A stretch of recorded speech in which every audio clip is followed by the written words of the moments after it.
携帯ゲーム機のアスペクト比は4対3だな、って思うこと、ありますよね。あるか？今回の RG405M は4インチの4対3液晶、そしてソックにユニソック T618 を搭載している、ということで簡単に言うと、5インチ未満中華ゲーム機の中で、最高性能を持つ端末ということです。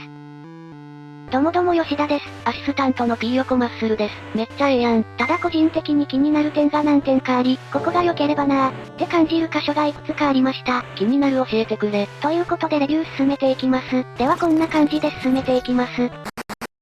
RG405M とは、ではオフィシャルサイトの画像を引用しながら、簡単に概要を説明します。よろしくお願いします。RG405M は Android を搭載したゲーム機で、特徴的なのは、4インチ4対3のディスプレイに加えて、タッチはより敏感になれました？外装シェルの素材がアルミになっていることです。アルミだと何がすごいの？アルミであるメリットはとにかく高級感、重くて質感のいい金属シェルは、本当に所有欲を満たしてくれます。重いのか。また、端末名称の意味はこのようになっていて、T618 はよく中華 Android タブレットなどに搭載されているチップセットです。より目覚ましい特撮ってなんだろう？新仮面ライダー？他に気になる点として挙げると、アナログスティックにホールセンサーが採用されていて壊れにくかったり、ストレージが地味に 128GB になってるあたりですね。基本的にこのようなハードには、マイクロ SD に吸い出したゲームイメージを入れて使ったりするので、内部ストレージはそこまで必要ないんですが、Android 端末において、内部ストレージなんか多ければ多いほど良いので、助かります。原神だけで 20GB くらいいくからね。では開封していきます。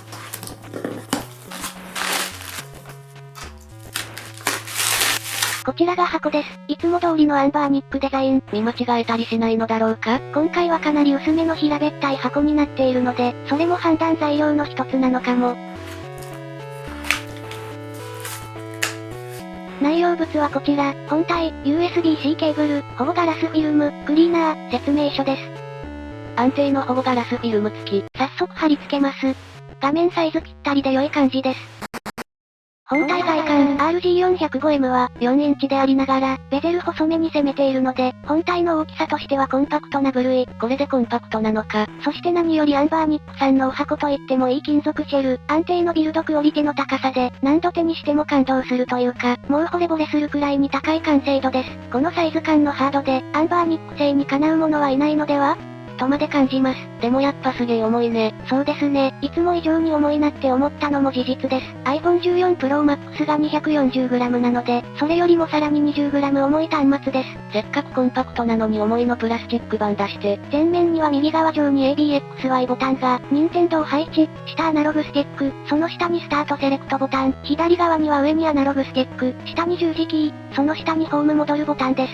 Android らしく、ホームボタンとかあるんやね。まず一番最初に一番大きな違いなんですが、ボタンアナログスティックがスイッチ的な配置となっています。スイッチ的？こちらが過去に販売された RG503 と RG353M。これまでは十字キー、ボタンが上の配置となっていて、それが好きでアンバーニック製品を選んでいた人も多いようなので、この変更が受け入れられなければ、その時点でなしになってしまいます。レトロゲームは十字キーで遊ぶのが常識でしょ。ちなみに私はスイッチ配置の方が好きだったり好きじゃなかったり、偽レトロゲーマーじゃん。最初の RG350 がこの配置だったので、ある種の原点回帰ですよね。原点とは、背面には製品情報の印字と滑り止めのラバーがついています。上側面は左から L1L2、排気口、電源ランプ、USB-C 端子、ボリュームボタン、電源ボタン、R2R1 です。下側面には左からスピーカー、イヤホンジャック、マイクロ SD スロット、スピーカーです。珍しく左右の側面には何もなく、上下にインターフェースが集約されている感じです。手が当たる部分に何も来ないのがいいね。こちら上から RG353、RG405M、レトロイドポケット3プラスです。そこまで寸法的には RG353M と変わらないと思っていましたが、実際に手にしてみると割とサイズアップ感があります。若干大きくなったね。ただ厚みがほぼ変わっていない上、ベゼルも細くなっているので、嫌な感じのサイズアップではありません。まだまだ、コンパクトなうちに入るサイズ感ではあると思います。スイッチとかめちゃでかいしね。これ何かのサイズ感に似てるなと考えていたら、PSP っぽいなと気づきました。画面サイズとか縦幅とか違くない？まあ確かにそうなんですが、横幅がほぼほぼ同じなので持った時の感覚が PSP を想起させます。操作感 RG405 はカーブを書く側面、そしてファンクションキーが上下に集約され、手が当たる部分には何もないことによりちょうどいいグリップ感があります。四角い方がかっこよくない？金属シェルなので相変わらず冷たいですが、操作感としてはいつも通りに良好です。ボタンは、遊び少なめでしっかりとした押し心地。今回は光沢感のある ABXY ボタンなので、指に吸い付くような触り心地です。十字キーも同様に安定感がありますが、通常のプラスチックシェル端末とは違って重めです。プラと違うんだね。金属シェル特有の重みなのかな？アナログスティックはホールセンサーを採用していて壊れにくく、縁に滑り止めがついているタイプのもので質感良く、ショルダーボタンは横並びではありますが、段差がついたものとなっているので比較的使いやすいです。全部良いっぽいじゃん。気になるボタンはスタートセレクトボタンです。こちらの動画を見ての通り、固めでカチカチとしたボタンで、若干の押しづらさと音の大きさを感じます。確かに、なんか安っぽくて嫌な音だね。画面スピーカー RG405 のディスプレイは画面占有率が高く、画面の横にコントローラーがついているようなビジュアルが魅力的です。ベゼルあるだろ、嘘をつくな。同じ画面表示、そして明るさ最大で、RG405M と旧モデルの RG353M を並べてみました。かなり輝度も高くなり、サイドも申し分ない見え方です。ギンギンに明るい画面で目に刺激を受けよう。ただ解像度は RG353M と同様の 640×480 のままなので、3.5 インチの端末と比べ、液晶のドット感、ジャギー感がわかり、遊ぶゲームによっては滲んで見えます。画面が大きくなった分解像度が低く見えるのか。これは普通に嫌だな。スピーカーは RG353M のこもった感じの音に比べて多少改善されました。こちらが RG353M。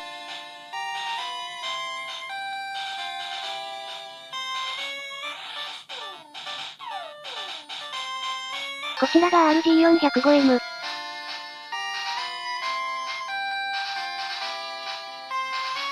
ニュートラルでバランスの良い音色となり、スピーカー派の人にとってはより良いゲーム体験となりました。まあスピーカーの音色って個人の好みだよね。基礎知識注意点等では使い方について解説していきます。基本的には Android スマートフォン同様な使い勝手で使用することができます。アプリやエミュレータは初期設定で導入済みですが、細かな設定などは自分で行わなければならないため知識と調べる力が必要です。例えばストレージを設定したり、パーミッションを許可したり、慣れてないと結構難しいかもね。あと頭に入れておいてほしいのが、Android はこの端末に限らず、システムレベルで遅延があり、人によっては気になるといったことが注意点としてあります。私は別に気にならないんですが、アクションゲームや格闘ゲームなどを重要視する場合には、留意しておきましょう。わかりました。このような端末はいわゆるエミュレータアプリが初期搭載されています。そもそもエミュレータって何？違法じゃないの？エミュレータっていうのは、レトロゲームを別のハードで動かしたりできるようになるソフトのことで、めっちゃ簡単に言うとレトロフリークとかもエミュレータだし、スイッチのアーケードアーカイブス、ファミコンミニなどもエミュレータです。なるほど、どうやって遊べばよいの？遊ぶには、吸い出し機ダンパーが必要になってきます。プレステ1とかだったら DVD リーダーと PC だけで吸い出すこともできるので、遊びたいゲームの吸い出し方法を調べながら行う必要があります。なるほど、吸い出して売っちゃえば格安でゲームを遊べるってことね。所有していないゲームの複製は違法だから注意してくれよな。承知しました。アプリエミュレータは初回起動時インストールされる。RG405 では初めて起動する際にセットアップが開き、アプリが一通りインストールされます。Google 純正アプリや Play Store も導入されているので、そちらからのインストールも可能です。中華端末で Google ログインするのは不安だな。そういう人はノラアプリとかでどうぞ。他にもエミュ専用のランチャーメニュー画面があり、そちらを使うといかにもエミュ機なインターフェースで使えるようになります。上から下にスワイプするとこのような設定パネルが各種出てくるので、この左下のゲームモードをオンにすると、専用のランチャーが立ち上がります。ランチャーはいくつかテーマを変更することができるので、気に入るビジュアルがあればこちらを使うのも良いかと。また個人的には大事象というランチャーアプリを気に入っているので、それをメインで使っています。ゲームモード使ってないんかい。行った初期設定、とりあえず最初に行った設定を羅列しておきます。Android スマホと同様の操作で、日本語化、時間設定、バッテリー表示などが可能でした。設定歯車マークからシステム、ランゲージを日本語に。日付と時刻、日時を自動的に設定をオフに、タイムゾーンで日本を選択、ジェスチャー、システムナビゲーションをジェスチャーナビゲーションに、バッテリー残量オン、アップデートと書かれたアプリをタップしてアップデート、アンツツベンチマーク結果、アンツツ V9.5、7のスコアは22万、1058。総合スコア的には、スナップドラゴン820、665あたりの性能でしょうか。過去他端末で計測した総合スコアはこちらです。RG405 と同じ T618 を搭載した端末とほぼ同じ数値が出ています。まあ当たり前だわな。バッテリー持ちを計測。PC マークによるバッテリー持続時間をテストすると、100から20までが8時間でした。基本スマホやタブレットで行うアプリだと思うので、ゲームメインで使う場合はもう少し減りそうだね。同じ T618 を搭載したリトロイドポケット3プラスよりも20分多い結果となっています。なんで？画面解像度が小さいおかげかと、実際の動作タイトル。性能を数値で言われてもわからん。って方も多いかと思うので、実際に色々動かして検証していきます。Android 用ゲーム、幻冬や原神といった Android 用の 3D ゲームタイトルでも、一応は遊べました。パイモン食べたい、が、遊んでいるとたまに処理落ちする感じがあり、アクションゲームなだけあって少し厳しいと感じます。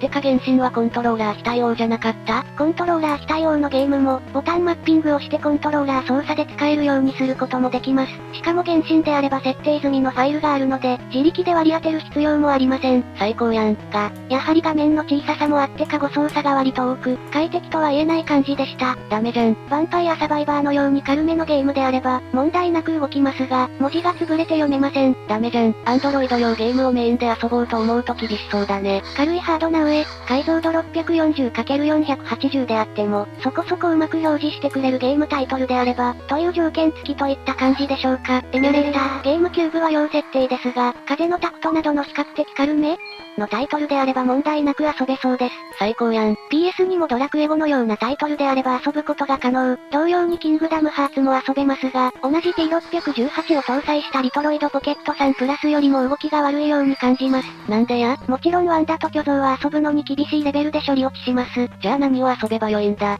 例えば、このように、スーファミのタイトルに強めのシェーダーをかけて、ブラウン管っぽい表示にしたり要設定。要設定。といった遊び方がなかなか楽しいと感じます。